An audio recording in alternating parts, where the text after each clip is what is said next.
Welcome to Bhutan This Week. I am Gelson. Our top stories this week. The first Melam Chenmo magazine launched. Lack of funds from the government hampers the Food Corporation of Bhutan in maintaining the required food reserves. An electronic government procurement system to be made mandatory from next year. His Holiness the Jigme launched the first Melam Chenmo magazine titled Shower of Happiness for the Fortunate Ones, the magazine of Melam Chenmo, the great aspirational prayer of Bhutan at Ha Melam Chenmo. His Holiness wrote for the magazine. His Holiness the Jigme has explained the 16 reasons for instituting Melam Chenmo in the country. It also contains sacred instructions which will benefit all sentient beings.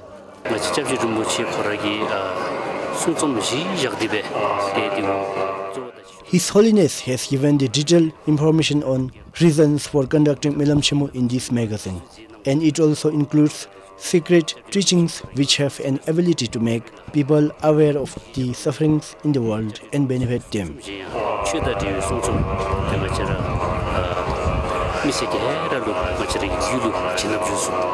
His Holiness the Jigme awarded a gold medal and Bishop Liwang to Kembo Tandinsatu from Namdroling Genzin Trasang in Autsu.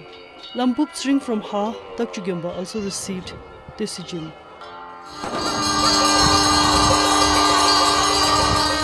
The 5-day annual Melam Chenmo began yesterday. For Sangye Chozom in Ha, Chonitama for BBS News. The government decided that all teachers under the Education Ministry must have a minimum of master's degree. The Prime Minister informed this in the Parliament. It is to ensure that quality of education reaches greater heights. Ministry of Education will prepare plans to upgrade the qualification of teachers.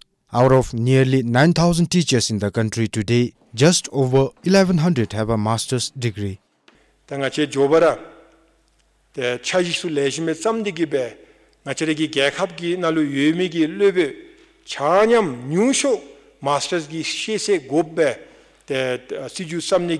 the tadik shipsel bedo seshuni tapchebe beochin the in the duminalera lebe sumchu nachi yonfula yubigi jakor shiri pekanalu the masters gi shin the jani gi tenu gutsubi seshuni.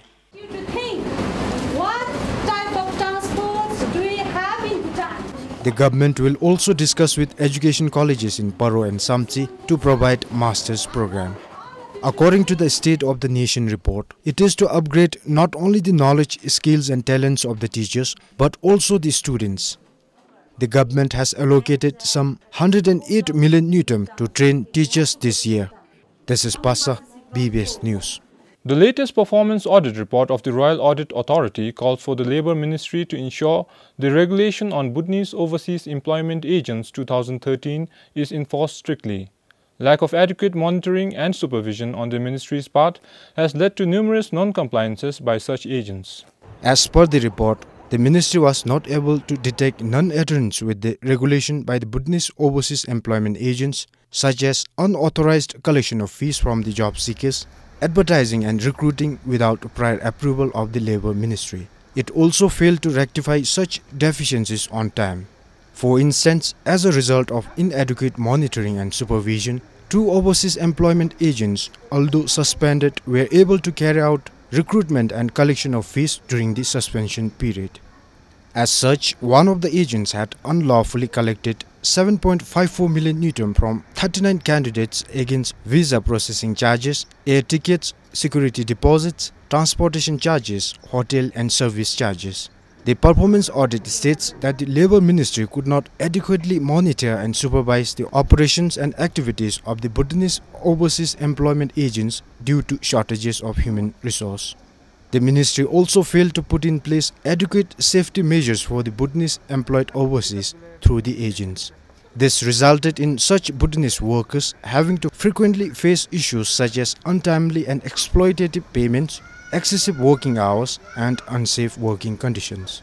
However, as per the report, the overseas employment provided by the Labour Ministry had good pay and better working conditions than the ones the agents provided. This is Pasa, BBS News. The Royal Audit Authority recommended the government to provide adequate funds to Food Corporation of Bhutan to maintain the required national and SARC food security reserves. As per the latest performance audit report of Food Corporation of Bhutan, the shortage and insufficient fund from the government impeded the corporation to maintain the required food reserves. The Royal Charter 1974 stipulates responsibility of Food Corporation of Bhutan to maintain National Food Security Reserve. But as per the performance audit report, the corporation had not maintained the required food reserve to be used during emergencies. However, as per the report, there is neither a clear directive nor control from the government to check on the maintenance of the food reserves by the FCB. Last year, the corporation maintained about 1,200 metric tons of rice and over 175 metric tons of sugar. As per the corporation, they should actually be having 1,400 metric tons of rice and 200 metric tons of sugar. Meanwhile, the Royal Audit Authority also observed overlap in the powers and the responsibilities of governing authorities and conflicting provisions in the legislation and guidelines. This has resulted in confusion, conflicting direction, and poor accountability. The Royal Audit Authority also found various lapses in the human resource management practices. This is Pasa, BBS News. The government will establish a National Water Commission to address issues related to water in the country. The Prime Minister, while delivering the State of the Nation report to the Parliament, said the Commission will prepare plans and policies holistically to supply adequate water both for drinking and irrigation in the country. Prime Minister said the government is deeply concerned about issues related to water problems in the country. He said water is a major issue for people living in rural areas and is worsening every year. Prime Minister said government has allocated budget to resolve the issue in the future. Dichu ngache concept na lefa tunchu tenija nyamchu benigi tenlu turu saya sumja ngapchunga ge jaktu dele shinchu sap shinchu gi yowa sap chamnida de danzi tabnigi tenlu saya sumja jipchushe ni jaktu seshuni. Prime Minister added that people living in urban areas are facing similar problems. Tengachi na timpu sumchibe wachin jun macheba chudi de totuye mitobe seshuni ani beole tendigi be tengache tomdegi de tomde gi jungna chika labedigi be chu lambe jun macheba de matobgi kangel senigi tenlu de la chika bedo seshuni debigi los jinalu the timpu tomdegi chu lejimbe chapnida malami sagonalu chapnida the yubigi sagolu tengachi nyamchu benigi tenlu saya jibje tukchu renga te serutanu seshuni. The government has allocated 86 million yutam to improve drinking water supply in Thimpu Thomde by next year. This is Changadoji for BBS News. Misuse of utility bolero vehicles in the Geogs has become a recent topic for debate. Concerns are being raised on it. The Department of Local Governance says they are aware of the situation and looking into it. It was in January that the Prime Minister himself distributed the Geog utility vehicles to 205 Geogs. The vehicles were distributed with the hope to benefit the local government as well as the people in the Geogs. And while it may be serving its primary purpose, there are also reports of the vehicles being misused. On social media, there are many posts including pictures revealing the misuse. But the Department of Local Governance has not received any complaints so far. We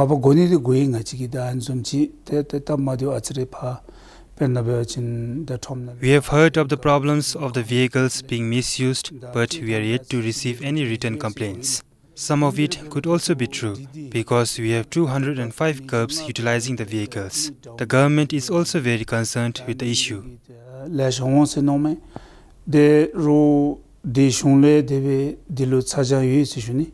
The utility vehicles are to be utilized in accordance to the government's pool vehicle guidelines. The Geog administration officers are to function as the motor transport officers.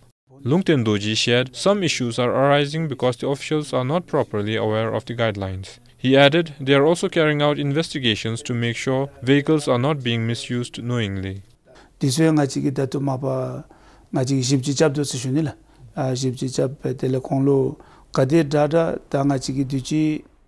We are investigating those cases. We have already met the GURBs 3 times this year for different meetings, and we are constantly trying to remind them of the proper utilization of the vehicles.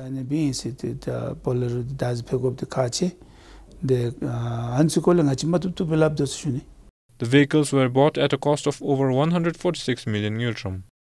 Yishe Gelson, BBS News. Electronic government procurement system will be made compulsory from January next year. The system was launched recently, and in the next 6 months, the government will be piloting to see its efficacy. Bhutan's first ever Information Technology College in Mongar is all set to start the academic session next month. This was announced recently by the Prime Minister while presenting the State of the Nation report in the Parliament.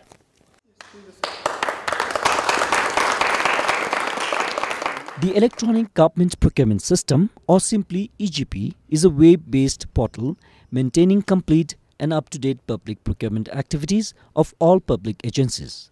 It also provides tender opportunities to potential bidders from within and outside the country. During the launch of the system, the Prime Minister, Dashut Singh said, e-procurement has no excuse to fail. If it fails, it is because of the government, because we are the largest procurer in the country. We have about 4,200 contractors, civil work contractors, 15,000 suppliers, 380 consultants. They should be eager to use EGP. And so the fact that we are launching it today should come as good news to them. From July, the Prime Minister said the system will be piloted until January 2018, when it will be made compulsory. During the pilot phase, the Prime Minister said every effort will be made to train all the users, especially in the private sector, to feel comfortable with the system. This cannot be voluntary. If EGP is voluntary, it will not take off. So we pilot it for 6 months. We debug any problems that there are. We improve the system. We make it robust. We ensure its security. We incorporate e-payment. We incorporate digital signatures. We train users in the private sector. And by January 1st, 2018, let's all of us, contractors, suppliers, consultants, and the government, let's all hold hands and launch it 100%. He added the e-procurement will help in improving public procurement system through most transparent, accountable and efficient manner. The government spends 70% of annual budget on procurement of works and services. The new system was developed by a Bangladeshi firm in partnership with local IT firm. The 11 million ngultrum system was supported by the World Bank and the Asian Development Bank. Sonam Funso for PBS News. Bhutan's first ever Information Technology College in Mongar is all set to start the academic session next month. This was announced recently by the Prime Minister while presenting the State of the Nation report in the Parliament. The new college is located near the Gelpushing Central School and it opens on 12th July. With courses designed as per the market demand, the college aims to cut down the unemployment rates among IT graduates. According to the college, IT graduates constitute the second largest unemployed graduates in the country. If we offer any courses like normal courses or conventional courses being offered by other colleges, then you would, by the establishment of this new college would only add to the nation's problem or increase the unemployment pool. So our aim would be to reduce that rather than put a burden on the government by increasing unemployment. We would like our graduates to be job creator rather than job seeker. And that's why we are looking at some of the, after the market survey, we are looking at launching a program such as BSc in IT, which is more focused on programming. And this programming language would also be something that's really relevant and demanded in the market, like what's being demanded from the tech part. The college will be offering bachelor's degree in computer applications this year. Other programs such as BSc in Information Technology, Cybersecurity, Multimedia and Animations are also in the pipeline to be introduced from next year. The college has a pool of faculties from India. The college will adopt new teaching-learning approach which will be more of practical engagement and less theoretical classes. Technical foundation, we would like focus more on the skill development, right, the students, more hands-on, more practical approach, and government has also mandated us in that direction. And the feeling of the government right now is that the general graduates of IT is more of a theory-based, theoretical base, and less of application. So we are going to move in different direction. We want to focus on skill development rather than theory-based. Currently, Sharabzi College and College of Science and Technology are the only colleges offering bachelor's degree in computer science and electronic communications. Phup Game for BBS News. The Royal Education Council has come up with several measures to reduce weight of school bags for children. It is to avoid adverse health impact on the children later in life. Many students in the country still walk to school. Some walk for hours, especially in remote places. And it is a problem when they have to carry school bags considered heavy. Studies show children should not carry any more than 10% of their body weight. But Royal Education Council say children here carry school bags which are too heavy and can be damaging.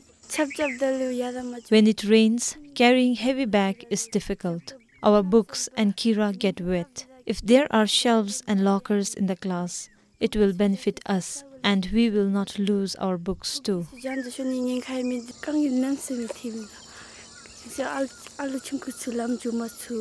And the problem is everywhere. The Royal Education Council sent the letter last month with the recommendations to Education Minister and all education offices across the country. Schools can prepare a timetable in such a way that they have periods only for certain subjects, not all the subjects per day. That's one thing. The other one is they can come up and implement homework policies that would not require children to have homework in all the subjects. The third suggestion was not to require children to carry or buy multiple books.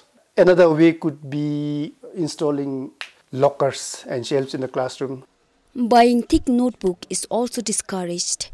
He said parents and schools should support this initiative. Safe drinking water is supplied by schools. Children don't have to carry the water bottle, so that would actually reduce the weight. Other one is, I don't know, this may not be really practical, but if parents can reach their lunch, pack lunch to school. Doctors say increasing numbers of young adults are coming to the hospital with back pain. Carrying heavy bags cause neck and back pain, shoulder strain and fatigue. For Pema Chawang, this is Sonam Choden for BBS News. Some villages of Tashichuling Geok in Samsi no longer cultivate paddy. It is not due to lack of willingness or unfavorable weather conditions. The change in farming practice is mainly brought about by the increasing human-wildlife conflict. People say wild elephants frequently attack their crops, leaving them discouraged. Close to 700 acres of arable land in Bepoteng, Kangdopu, Chiok have remained fallow for about 2 decades. Most villages have shifted from paddy cultivation to other farming alternatives for sustenance. Today, the village, which once had rice supply in abundance, imports the staple diet from the neighboring Indian towns. Even after the installation of the electric fencing, the wild elephants keep coming and damaging our crops. The fencing was installed thrice, but none of it proved successful. So now we have to forego our sleep at night and guard the crops.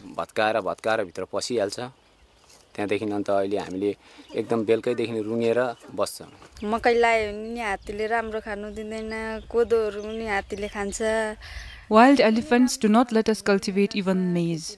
We are not able to harvest fully what we sow.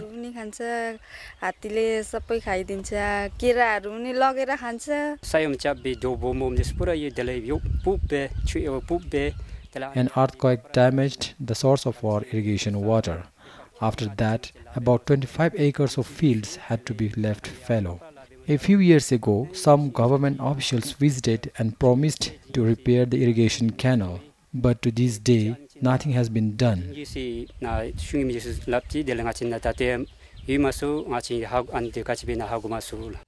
The villagers added that they have to run out of options to keep the wild elephants away from their crops. Every season, they are able to harvest only half of the maize they sow. And as far as returning to paddy cultivation is concerned, villagers said they can only hope to do so someday. Compiled for Damchazam in Samsi, this is Pemal Hadan for BBS News. The delay in blacktopping of road in Kurthang town has left the residents worried. A resident says with only the base course work complete, the road gets dusty and is causing inconvenience to them. The earlier blacktopped road was damaged while constructing the underground sewerage treatment plant last year. Most portion of the road were dug and refilled after sewerage pipes were installed. Blacktopping work began in June last year. The work should be complete by the end of next month as per the contract agreement. But the contractor has discontinued the blacktopping works. Residents say it would take only few months to complete the work if done constantly.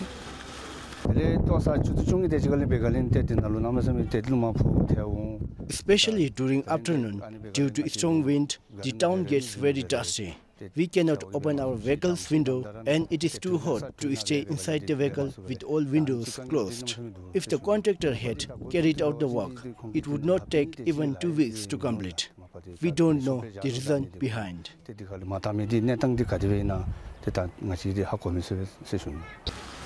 In some parts of the town, manhole covers have been exposed, making it difficult to drive through.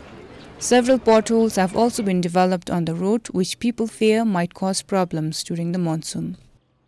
It is difficult to drive on the roads here. There are many potholes. If it rains, it will be worst. We cannot drive when it rains. Potholes will be filled with stones and water, causing inconvenience to the drivers. We have not been getting good feedbacks from the tourists, because in the rest of the towns, one of the main programs of the tourist is to take a walk in the town. But here in Kurthang, forget about taking walk. They are not being even able to drive through the town because it's too windy, dusty, and especially towards the afternoon, it gets when it gets too windy. It's so dusty, and that's why it's very difficult for anyone to visit the town. The contractor has been informed and even warned about the delay by the Wangchuck administration.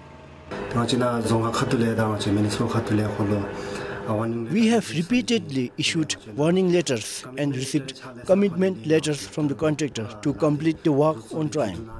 As per his commitment letter, the contractor is supposed to complete the work by the end of this month. We also feel that the contractor can complete the work at the earliest. If the contractor fails to complete work on time, we have no other option than to terminate him.